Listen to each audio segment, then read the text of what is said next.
Hello friends, welcome to PS corner और मैं हूं शिखा गुप्ता। और इस लेक्चर में मैं बहुत ही इंपॉर्टेंट रिपोर्ट आपके लिए लेकर आई हूं, वो की है राजस्थान वन रिपोर्ट। ये जो रिपोर्ट है अभी हाल ही में 13 जनवरी 2022 को रिलीज हुई है। और जितने भी एग्जाम राजस्थान में हो रहे हैं, जिसमें भी करंट अफेयर्स या ज्योग्राफी या एनवायरमेंट, इनमें से कोई भी टॉपिक है सिलेबस में, तो ये रिपोर्ट उनके लिए बहुत ही इंपॉर्टेंट है, क्योंकि हाल ही में ये रिपोर्ट जारी हुई है। तो ऑब्वियसली करंट अफेयर्स का भी पार्ट है। इसके अलावा ज्योग्राफी जिसमें आती है, तो ज्योग्राफी में तो जब हम वेजिटेशन या कि वनस्पति या फॉरेस्ट पढ़ते हैं तो ये रिपोर्ट बहुत इंपॉर्टेंट हो जाती है। या फिर हम एनवायरमेंट पढ़ते हैं तो ऑब्वियसली राजस्थान में जो मरुस्थलीय प्रदेश है या हम बात करें शुष्क प्रदेश है, उसमें वनों की चर्चा एक इंपॉर्टेंट अहम रहती है पर्यावरण के मुद्दे में। तो इसलिए जो है ये रिपोर्ट हमारे लिए बहुत ही इंपॉर्टेंट है। इस रिपोर्ट की हम चर्चा कर लेते हैं। उम्मीद करते हैं कि इस रिपोर्ट से जो क्वेश्चन बनेगा राजस्थान के एग्जाम्स में, वो यहाँ से बाहर नहीं जाना चाहिए। तो शुरू कर लेते हैं इस रिपोर्ट को। कुछ इसके बारे में जनरल चीजें जान लेते हैं, फिर उसके बाद आंकड़ों की चर्चा भी हम कर लेंगे। बहुत ही क्रिस्प इस रिपोर्ट को हम रखने वाले हैं कि यहाँ पे क्या क्या आंकड़े हमारे लिए इंपॉर्टेंट है। तो शुरू कर लेते हैं इस रिपोर्ट को। सबसे पहले इस रिपोर्ट के हम नाम की बात करें कि बेसिकली इसका नाम क्या होता है, तो ये भारत वन स्थिति रिपोर्ट 2021 है। यानी कि हर 2 साल में रिपोर्ट आती है। इससे पिछली रिपोर्ट थी 2019, ये रिपोर्ट है 2021। और ये पूरे भारत के लिए एक साथ आती है, ना कि राजस्थान की अलग से आती है, पूरे भारत की। और उसके अंदर ही सभी राज्यों का अलग अलग जो है डेटा रहता है। तो पूरे भारत के लिए रिपोर्ट बनती है, जिसका नाम है भारत वन स्थिति रिपोर्ट 2021।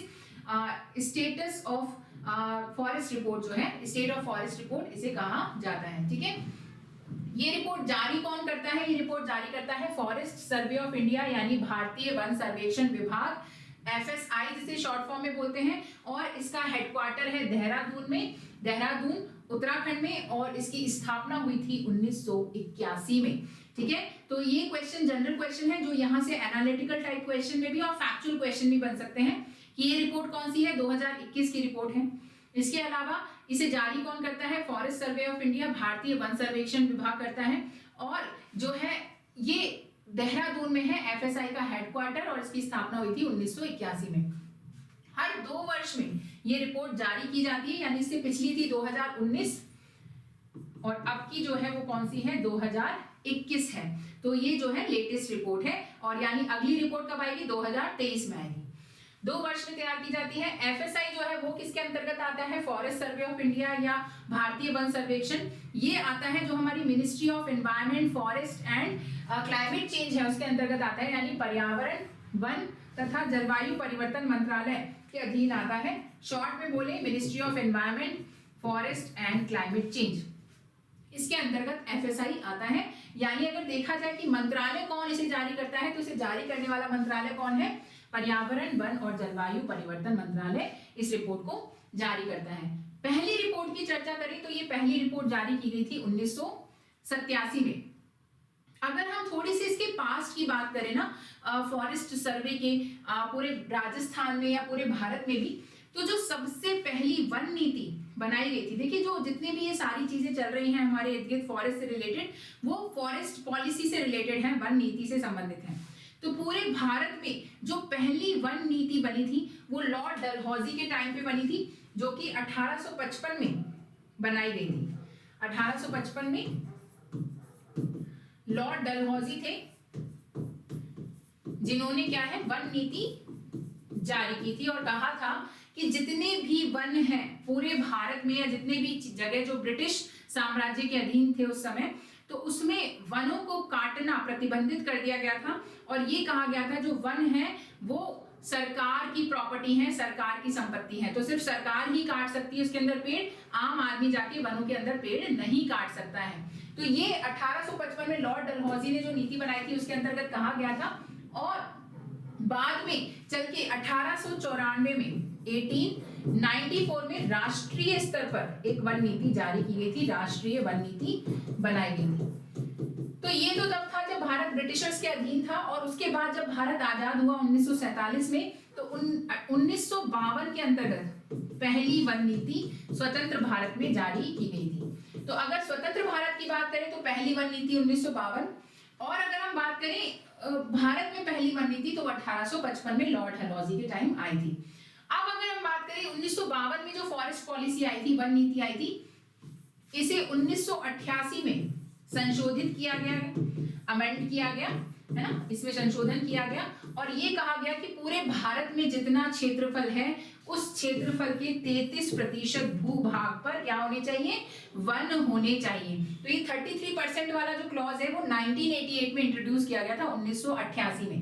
तो इतना आपको याद रहना चाहिए। तो आप देख सकते हो कि ये रिपोर्ट आई थी 1987 में, इसके बाद हमें जरूरत लगी कि भाई वन हमारे यहाँ कम है और 1988 में ये कहा गया कि वन नीति जारी करने, वन नीति में संशोधन किया जाए और 33% वन जो है पूरे भारत के भूभाग पर होने चाहिए।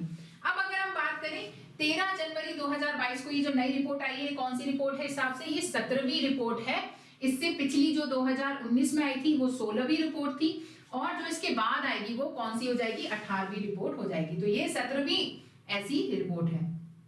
इस रिपोर्ट की खास बात क्या है, वो ये है कि इस रिपोर्ट में पहली बार जो है टाइगर रिजर्व, टाइगर कॉरिडोर और जो गिर के जंगल हैं जिसमें एशियाई शेर रहते हैं, एशियाटिक लायंस रहते हैं, उनको वन आवरण का आकलन किया गया है। तो ये पहली बार ऐसा हुआ है कि जो टाइगर रिजर्व्स हैं, जो हमारे बाघ संरक्षित क्षेत्र हैं, इसके अलावा टाइगर कॉरिडोर हैं जो बाघ गलियारे हैं, और एशियाटिक लायंस की गणना के क्षेत्र में वनों की स्थिति देखने के लिए जो गिर के जंगल है गुजरात में, उसमें भी वन आवरण का यानी फॉरेस्ट कवर का एस्टिमेट लगाया गया है, आकलन किया गया है। तो ये बात हमें याद रखने की है। तो ये हमारी हो गई पुरानी बातें। आगे हम चलते हैं, इसमें अगर राजस्थान की बात करें तो स्वतंत्रता से पहले राजस्थान में पेड़ों की कटाई पर प्रतिबंध के लिए सबसे पहले 1910 में जोधपुर रियासत ने कदम उठाया था और वन संरक्षण योजना लागू की थी। जोधपुर ने, भाई जोधपुर मारवाड़ में है और वही क्षेत्र यानी पश्चिमी जो राजस्थान है वही सबसे ज्यादा वनों की कमी से जूझ रहा है। ठीक है, तो यहाँ पर 1910 में जोधपुर रियासत में वन संरक्षण योजना लागू की गई थी कि पेड़ों की कटाई पर प्रतिबंध कर दिया गया था। इसके बाद 1910 में ही टोंक रियासत ने भी शिकार पर रोक लगाने के लिए शिकार एक्ट बनाया था, यानी इन्होंने तो वन के संरक्षण पे ध्यान दिया और टोंक में जो है जीव जंतु जो है हमारे जंगली जीव हैं उनके संरक्षण पर ध्यान दिया था। फिर राजस्थान में बात करें तो 1949-50 में 1949-50 में वन विभाग की स्थापना की गई थी स्वतंत्रता के पश्चात, है ना। कब, 1949-50 में वन विभाग फॉरेस्ट डिपार्टमेंट की स्थापना की गई और इसका मुख्यालय कहाँ है, जयपुर में इसका मुख्यालय है। इसके बाद बात करें तो राजस्थान में सबसे पहले जो अलवर रियासत थी उसने वन अधिनियम 1935 बनाया था, जिसे आजादी के बाद 1953 में राजस्थान वन अधिनियम बनाया गया। तो सबसे पहले अलवर ने बनाया था फॉरेस्ट एक्ट यानी कि वन अधिनियम। सबसे पहले वन संरक्षण योजना 1910 में जोधपुर में लागू हुई थी। सबसे पहले शिकार एक्ट अलवर में लागू हुआ था और सबसे पहले वन विभाग की स्थापना की गई थी 1949-50 में जयपुर, जिसका मुख्यालय बना। और अलवर ने 1935 में बनाया था फॉरेस्ट एक्ट, जिसे बाद में 1953 में क्या कर दिया गया, राजस्थान फॉरेस्ट एक्ट में, राजस्थान वन अधिनियम में कन्वर्ट कर दिया गया था।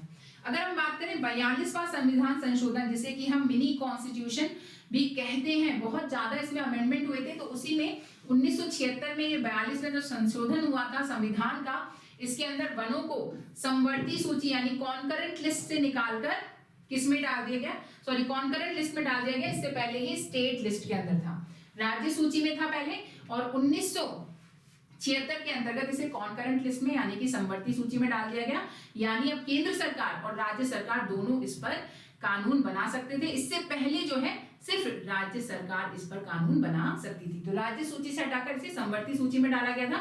वनों को भी और वन्य जीवों को भी इसी समय जो है समवर्ती सूची में डाल दिया गया था। तो ये खास बात है और ये बहुत बार एग्जाम में पूछी जाती है कि 1976 में जो है इसे कब किस में डाला गया था, समवर्ती सूची यानी कॉन्करेंट लिस्ट में डाला गया।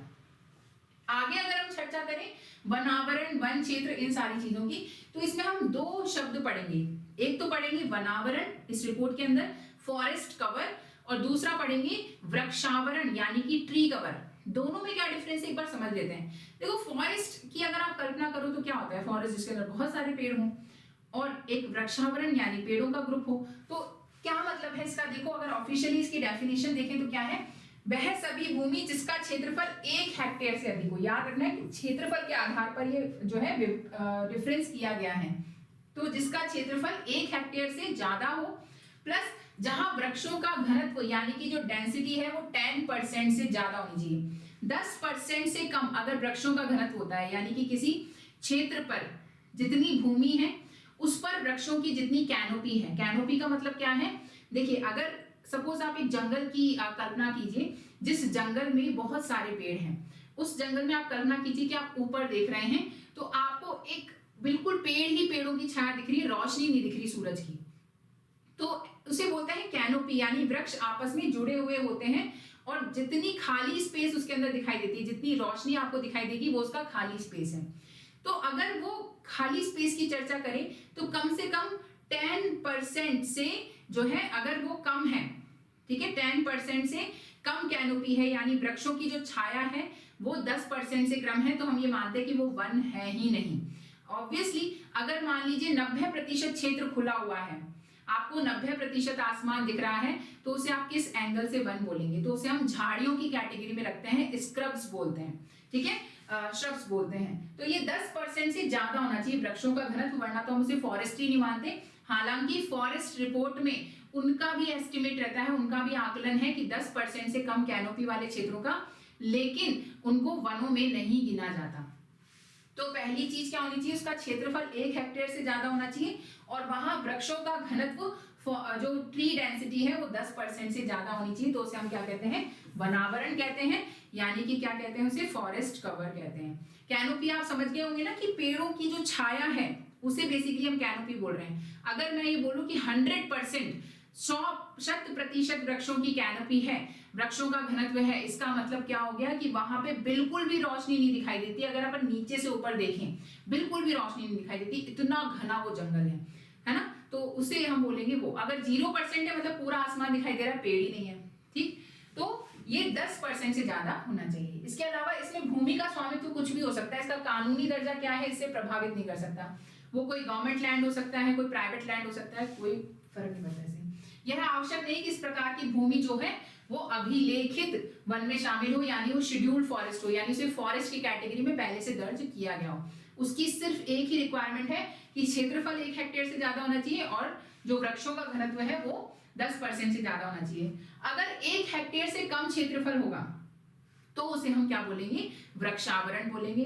तो यहाँ पे क्षेत्रफल के आधार पर इसका वर्गीकरण किया गया है। और मैंने आपको बताया कि अगर 10% से कम होगा तो उसे हम फॉरेस्ट सर्वे में वन नहीं मानते, उसे हम झाड़ियां मानते हैं, ठीक है। तो 1 हेक्टेयर से क्षेत्रफल इसका ज्यादा होना चाहिए, तो हम उसे वृक्षावरण वनावरण बोलेंगे।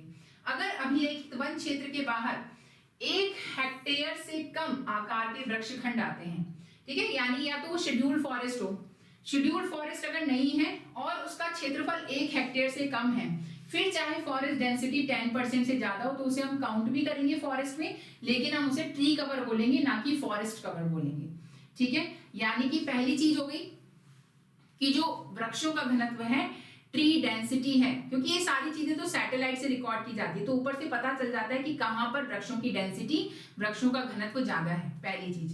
तो क्योंकि सैटेलाइट से ये नहीं पता चलेगा कि भाई कौन सा लैंड है, किसकी प्रॉपर्टी है वो, हालांकि डेटा उसमें फीड कर सकते हैं पर उससे उसको कोई मतलब नहीं है। सैटेलाइट तो सिर्फ ये देखेगी कहां पे वृक्षों का झुंड इतना है कि 10% से ज्यादा कैनोपी है। अब उसने जब वो देखा कि 10% से ज्यादा कैनोपी है तो या तो ये वनावरण है या वृक्षावरण है, अब वो सारा रिकॉर्ड कर लेती है। अब वो क्षेत्रफल जो है जिसमें पूरा वृक्षों का घनत्व है वो 1 हेक्टेयर से अगर ज्यादा है तो उसे बोला जाता है कि वनावरण है या फॉरेस्ट कवर है, और अगर 1 हेक्टेयर से कम है तो हम बोलते हैं कि वृक्षावरण है, ट्री कवर है। हाँ, अगर कोई क्षेत्र ऐसा हो कि वो पहले से ही शेड्यूल्ड फॉरेस्ट हो कि भाई ये तो वन क्षेत्र ही है, फिर चाहे उसका क्षेत्रफल 1 हेक्टेयर से कम हो तो उसे हम फॉरेस्ट कवर ही मानेंगे, यानी कि वनावरण ही मानेंगे। वृक्षावरण में सभी प्रकार के वृक्ष आते हैं जिनमें छितरे हुए वृक्ष भी शामिल हैं, ओके।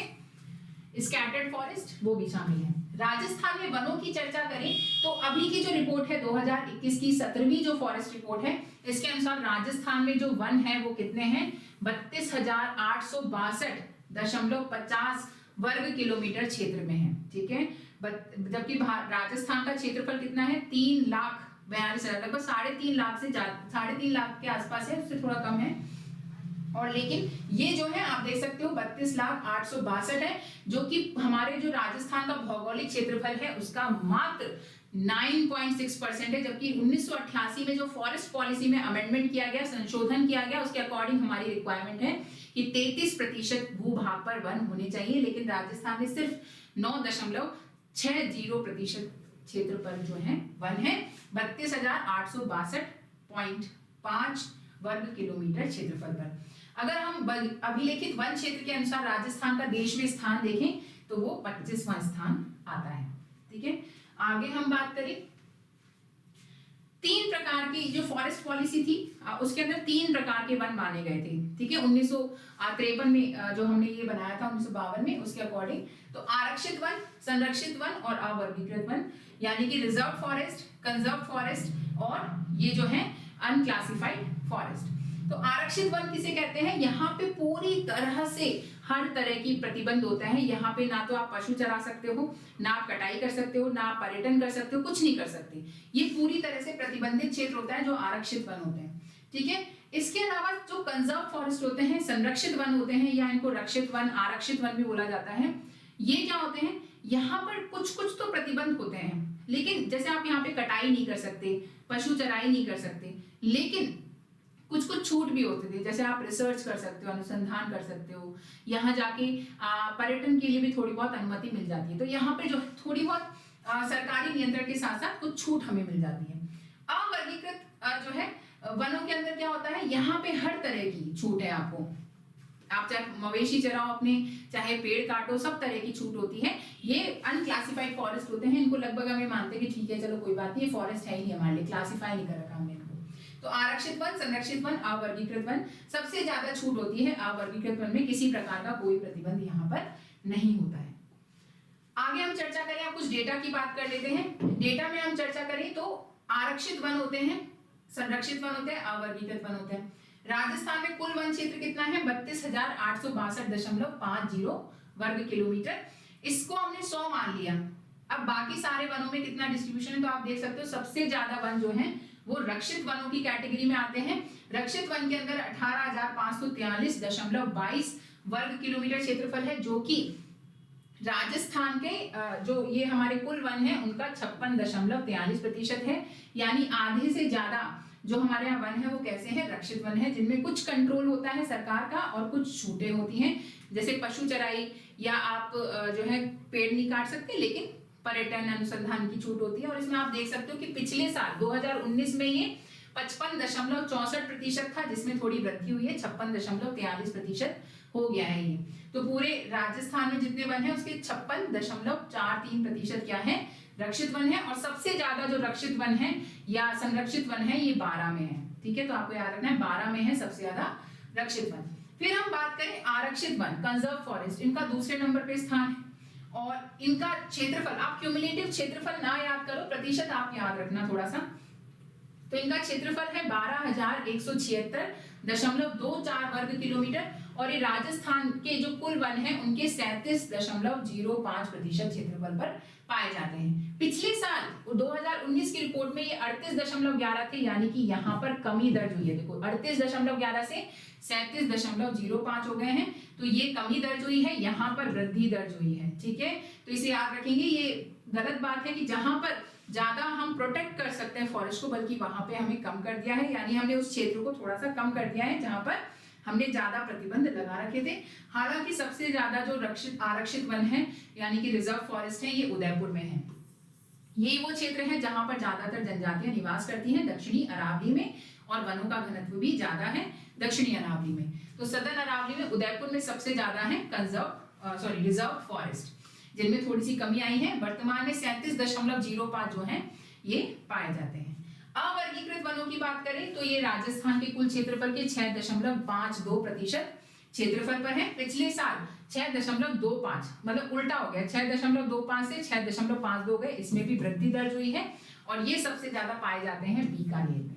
ठीक है, तो आरक्षित वन सबसे ज्यादा उदयपुर में, रक्षित वन 12 में और अवर्गीकृत वन बीकानेर में।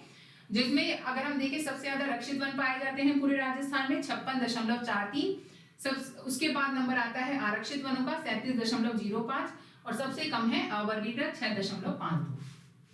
आगे हम चले इसमें वन रिपोर्ट 2021 के अनुसार राजस्थान में जो कुल वनावरण है वो कितना है। वनावरण जो मैंने आपको बताया फॉरेस्ट कवर, इसमें जो वन है, वन में तो फॉरेस्ट कवर और ट्री कवर दोनों को शामिल किया जाता है, यानी वृक्षावरण और वनावरण दोनों शामिल रहते हैं। अगर इसमें से वनावरण की बात करें तो वो है 16,654.96 वर्ग किलोमीटर, जो राज्य के कुल क्षेत्रफल का कितना है 4.87% है। भाई राजस्थान के कुल क्षेत्रफल के 9.6% पर ही वन है, उसमें से भी 4.87% पे क्या है वनावरण है और बाकी में क्या है वृक्षावरण है कुछ हद तक। जैसे राज्य के कुल क्षेत्रफल के 2.55% पे क्या है वृक्षावरण है, जो कि 8,733 वर्ग किलोमीटर है। ठीक है, तो वृक्षावरण एवं वनावरण में वर्ष 2019 की तुलना में 621 वर्ग किलोमीटर की वृद्धि हुई है वृक्षावरण में। और वनावरण में बात करें तो वनावरण में जो है कमी दर्ज की गई है। वन रिपोर्ट 2021 के अनुसार राजस्थान में कुल वनावरण इतना है, जो राज्य के कुल क्षेत्रफल का 4.87% है। ये आपको याद रखना है डेटा। इसके अलावा वनावरण में वर्ष 2019 की तुलना में 25 वर्ग किलोमीटर 0.01% की कमी हुई है, सॉरी वृद्धि हुई है, यहाँ पर आएगा वृद्धि हुई है। ठीक है, और अगर हम बात करें वन रिपोर्ट 2021 के अनुसार राजस्थान में जो कुल वृक्षावरण है उस 8,733 वर्ग किलोमीटर है और राज्य के कुल क्षेत्रफल के 2.55% पर है। इसमें 621 वर्ग किलोमीटर की वृद्धि हुई है, तो दोनों में वृद्धि हुई है, लेकिन जो है वृक्षावरण में ज्यादा वृद्धि हुई है, इसमें मात्र 25 वर्ग किलोमीटर की वृद्धि हुई है। ये डेटा सेम टू सेम हमने टेबल में लिख दिया है। वनावरण 16,654.96 वर्ग किलोमीटर 4.87% है राजस्थान के क्षेत्रफल का। वनावरण और वृक्षावरण मिला के 7.41% कुल क्षेत्र है राजस्थान में, क्योंकि इसमें वो 10% कैनोपी वाला क्लॉज है, इसलिए थोड़ा कम आ रहा है। आगे हम चलें, 3 तरह की कैटेगरी है वेरी डेंस फॉरेस्ट, अत्यधिक सघन वन, मध्यम सघन वन और खुले वन। इनमें क्या अंतर होता है। वेरी डेंस फॉरेस्ट अत्यधिक सघन वन का मतलब है जो कैनोपी है, कैनोपी कितनी है ये है 70 से 90% कैनोपी है।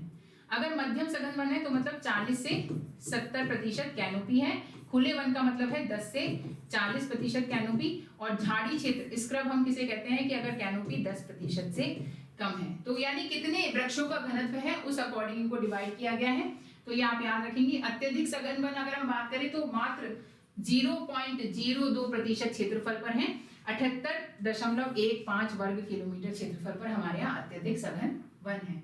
मध्यम सघन वन की बात करें तो ये 1.28% क्षेत्रफल पर है। खुले वन की बात करें तो 3.57% क्षेत्रफल पर है। और झाड़ी क्षेत्र की बात करें तो 1.41% क्षेत्रफल पर है।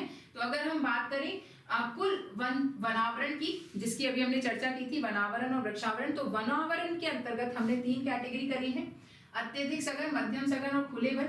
उसके अंदर सबसे ज्यादा हमारे यहाँ खुले वन पाए जा रहे हैं, जहां पर कैनोपी आप देख सकते हो 10 से 40% है। यानी वनों के अंदर भी हमारे मैक्सिमम वन ऐसे हैं जहां सिर्फ 40% क्षेत्रफल पर ही वन है, 60% खाली भूमि पड़ी है। तो 3.57% है ये। और मध्यम सघन 1.28 और जो हमारे यहाँ अत्यधिक सघन वन है वेरी डेंस फॉरेस्ट है वो 0.02% है। अगर हम कहां पर सबसे ज्यादा कमी और वृद्धि हुई है उसकी बात करें तो राजस्थान के सर्वाधिक वृद्धि वाले 3 जिले हैं अजमेर। अजमेर में सबसे ज्यादा वृद्धि दर्ज की गई है वनों में। दूसरा नंबर है पाली का और तीसरा नंबर है बीकानेर का। अजमेर में लगभग 26.45 वर्ग किलोमीटर क्षेत्रफल में वृद्धि आई है। पाली में 26.01 वर्ग किलोमीटर क्षेत्रफल में वृद्धि आई है और बीकानेर में 24.10 वर्ग किलोमीटर क्षेत्रफल की वृद्धि आई है। अगर हम सबसे ज्यादा कमी की बात करें, सबसे ज्यादा वृद्धि तो हो गई अजमेर, पाली और बीकानेर। ठीक है, इसकी आप कोई ट्रिक बना सकते हो। ये 3 जगह हैं जहां पर सबसे ज्यादा वृद्धि हुई है। सबसे ज्यादा कमी हुई है जालौर में, दूसरे नंबर पे करौली में और तीसरे नंबर पर सिरोही में। जालौर, करौली और सिरोही 3 ऐसे जिले हैं जहां कमी दर्ज की गई है। जालौर में 32.46 वर्ग किलोमीटर की कमी हुई है। इतनी तो हमारे यहाँ वृद्धि भी नहीं हुई सबसे ज्यादा जितनी कमी हुई है। करौली में 26.16 वर्ग किलोमीटर की कमी है और सिरोही में 13.49 वर्ग किलोमीटर क्षेत्रफल की कमी दर्ज की गई है। तो सबसे ज्यादा अजमेर, पाली और बीकानेर और सबसे कम हुई है जालौर, करौली और सिरोही, तो इनको आपको याद रखना है। आगे हम बात करें कि राज्य में घनत्व के आधार पर वनों की स्थिति, तो ये क्वेश्चन पूछा जाता है और इंटरव्यू तक में पूछे जाते हैं। तो ये क्वेश्चन ये आपको याद रखने हैं सीधे सीधे कि सर्वाधिक वन क्षेत्र, देखो दो तरीके से हम वनों की स्थिति बताते हैं। एक तो किसी जिले में कितना क्षेत्रफल है वनों के अंतर्गत, दूसरा किसी जिले का जितना क्षेत्रफल है उसके कितने प्रतिशत क्षेत्रफल पर वन है। एक तो हो गया हम बात कर रहे हैं वर्ग किलोमीटर में कि कहां पर सबसे ज्यादा वर्ग किलोमीटर वनों के अंतर्गत है, और एक हम बात कर रहे हैं प्रतिशत में कि कहां पर सबसे ज्यादा प्रतिशत है वनों का क्षेत्रफल के अनुसार किस जिले में।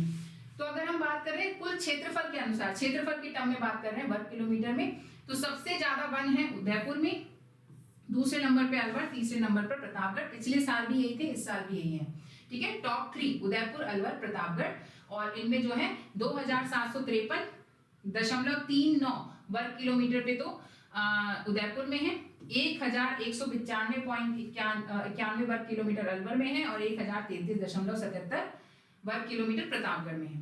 सबसे कम वन क्षेत्र की बात करें तो चूरू में सबसे कम है, पिछली बार भी यही था, और 77.69 जो है वर्ग किलोमीटर यहाँ पर वन है। हनुमान मतलब इसमें कम भी हुआ है, पिछले साल से अगर हम देखें तो बल्कि ये क्षेत्रफल कम हो गया है।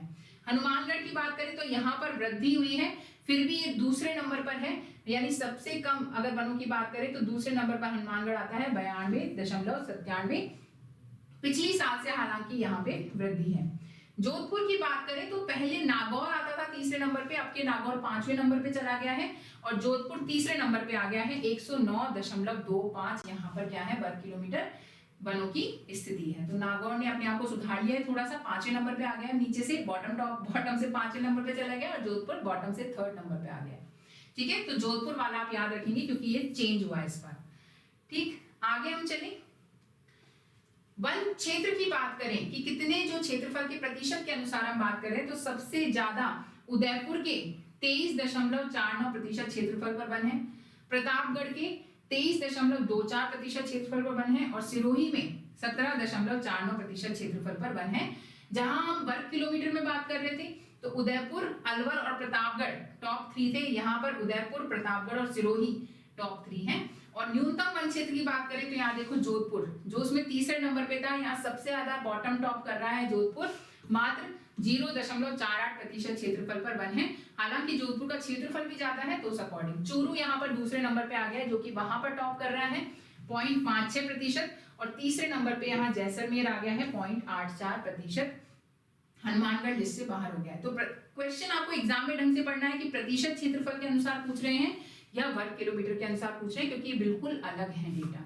तो इस तरीके से वन रिपोर्ट है, इसकी खास बातें मैंने आपको बता दी हैं। यहाँ से क्वेश्चन आता है डेफिनेटली, तो इसको अच्छे से कर लें।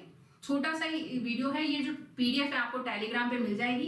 टेलीग्राम चैनल का लिंक जो है वो आपको इस वीडियो के डिस्क्रिप्शन में मिल जाएगा। अगर ये क्लासेस आपको अच्छी लग रही हैं तो जरूर से इनको लाइक और शेयर करें। चैनल को अभी तक सब्सक्राइब नहीं कर रखा है तो सब्सक्राइब कर लीजिए भाई, और बेल आइकन भी दबा के रखिए, जिससे जब भी नया वीडियो अपलोड हो तो आपको नोटिफिकेशन मिल जाए। इसके अलावा आप कमेंट सेक्शन में हमसे डाउट्स पूछ सकते हैं। अगर आपके कोई सजेशंस हैं तो वो हमें दे सकते हैं कि आप इस टॉपिक पे पढ़ना चाहते हैं या आप किस एग्जाम की तैयारी करना चाह रहे हैं, तो वो जो सजेशंस हैं वो आप हमें जो है कमेंट सेक्शन में दे सकते हैं। इसके अलावा अपने फीडबैक दे सकते हैं कि आपको क्लासेस कैसी लग रही हैं, आपको अच्छा लग रहा है या नहीं पढ़ के, तो ये सारे फीडबैक भी हमको दे सकते हैं। इस लेक्चर के लिए इतना ही, अगले लेक्चर में किसी और इम्पोर्टेंट वीडियो के साथ हम मिलेंगे। Thank you very much, bye bye.